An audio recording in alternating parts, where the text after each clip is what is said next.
The gaming mouse market is kind of bumping right now, almost to the point that it's a little bit hard to keep up. There are a ton of really good gaming mice coming out, and among those is the XD7 from Fantech. Also called the Aria, this thing packs a metric crap load of features into one mouse that really make it live up to the hype. So let's take a look and see why that is. The XD7 has that egg shape to it. Now, when you look at the actual shape itself, it is pretty much an Orochi V2 in terms of the shape. It even has that little thumb groove on the side, but in terms of size, it's a little bit bigger. It's closer to a G305. The Aria is using the new 3395 sensor, top grade sensor, the most recent release from PixArt right now. And as expected, works great, feels really good in game. It comes with dual wireless, meaning it has both 2.4 Hz wireless for more fast-paced gaming, as well as Bluetooth for more practical day-to-day use, and does use USB-C to charge up that battery. It actually comes packed in the box with two rear shells, one with holes and one without, so you can pick whether or not you want that lower weight with the holes, or if you prefer that more solid shell with no holes. Underneath there's also a really convenient slot to hold the USB dongle. If you don't want it laying around on your desk or you need to put it away for some reason, it's really easy to keep that dongle in place and make sure you're not losing it. For the clicks, we're using Kale 8s on both mouse 1 and mouse 2. Feel really good, very crisp. They sound just a touch hollow in my opinion, but not too bad at all. The scroll wheel is very nice. It's using a TTC Gold encoder.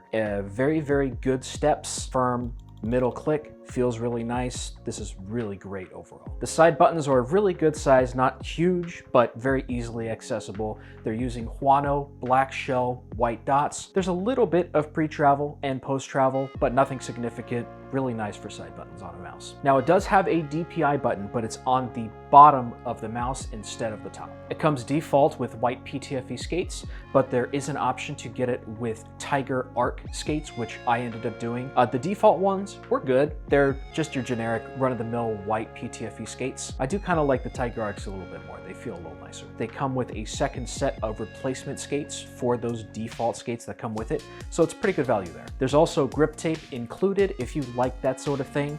That will go on the sides as well as mouse 1 and mouse 2. So if you like that, that's included. All right, with all the boring spec stuff out of the way, let's get to grading this. I give the Aria from Fantech a 10 out of 10 for gaming.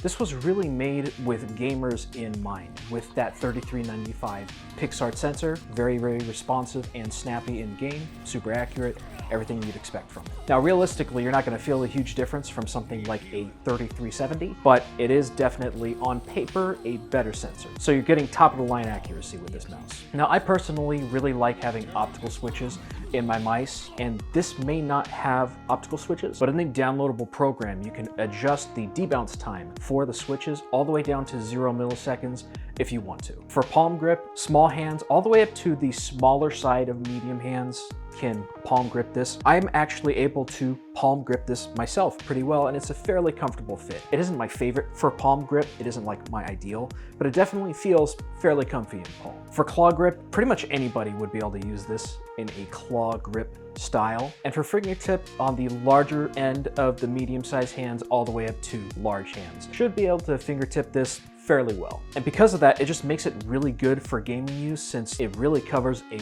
wide range of hand grip styles and hand sizes that pretty much make it usable for anybody. Along with that, it maintains a pretty low weight at about 59 grams.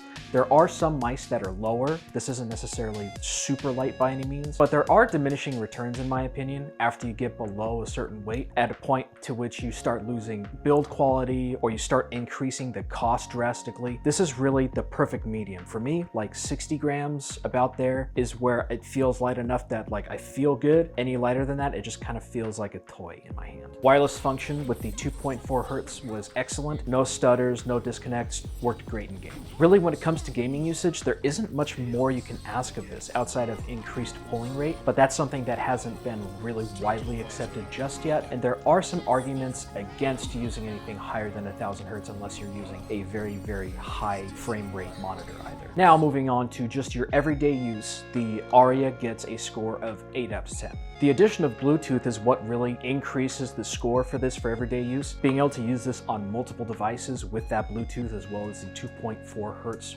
wireless dongle is very convenient. And even if you only have one device, being able to switch over to Bluetooth is very useful for maintaining the battery life since it uses less power. I've been using this intermittently for about a week now, and what I do is I use Bluetooth when I'm doing day-to-day tasks, web browsing, video editing in Premiere, and then when I go to game, I'll switch it over 2.4 hertz wireless, and I'm down to about 90%. Granted, this isn't the only mouse I was using during that whole week, but overall, this feels really good in terms of the battery usage so far. There's also the dongle slot in the rear of the mouse for you to throw that dongle in to the mouse so it doesn't get lost. So if you wanted to take it with you somewhere to a coffee shop or anything like that, you can just chuck it in your bag and get going. Now the bummer with this is that the DPI button is on the bottom of the mouse, and on top of that there aren't any other extra buttons. So when it comes to programming shortcuts to the buttons for productivity use, this isn't as great. But because of everything else, the quality of life stuff and the just convenience of everything, this gets a pretty good score for day-to-day use. Now onto the cost to value ratio. The Aria gets a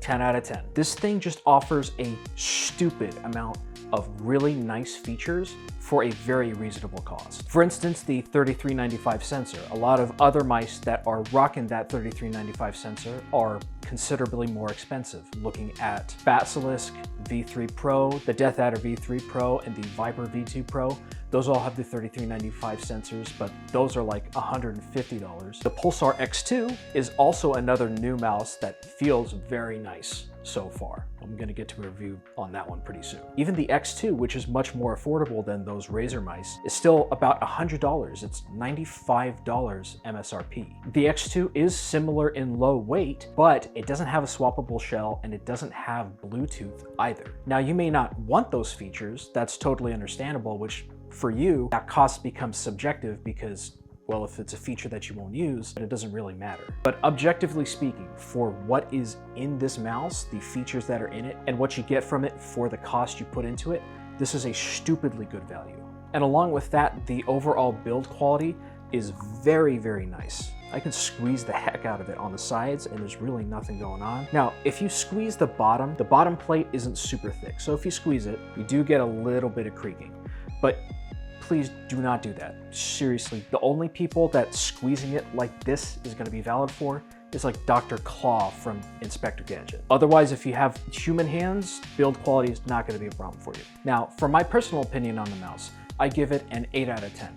This isn't necessarily my favorite mouse that I've used so far, but you cannot deny how much goodness is packed into this little package here. It's also great for gaming use and even competitive use with the sensor as well as the adjustable debounce time, liftoff distance. You can modify all that to whatever you want it to be. But there is one thing. Just listen, Fantech. If you did this, this would be the best mouse available on the market right now. And it's actually a pretty simple thing. To take this to the next step, to like over-the-top excellence, is you need to take advantage of this swappable shell. Not enough companies are taking advantage of this thing. Xtrfy is the only company right now that's really doing it adequately and providing those options for their users. This shell, take this shell and make multiple shape profiles for it. Make it so that there's one with a higher hump, a lower hump, anything like that. If you give people one mouse that has multiple shapes, and it's as simple as a piece of plastic with some magnets on it, that's end game stuff right there. And heck, you don't even have to add it to the box. You could just sell it as an aftermarket add-on. Does someone like the Aria but wants a little bit of a higher hump, or does it fill out their palm too much and they want a lower hump? Just buy a different shell. So anyways, Fantech, if you're listening, I'll be sending you a message with my address so I can get those royalty checks.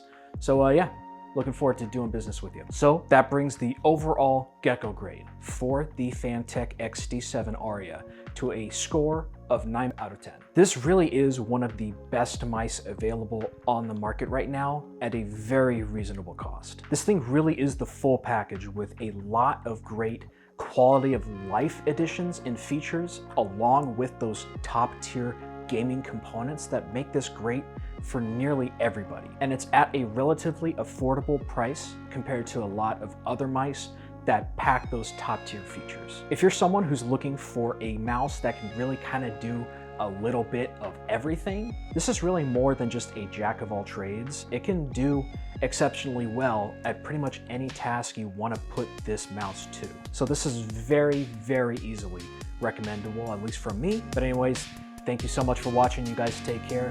God bless, and I'll see you next time, okay? Later.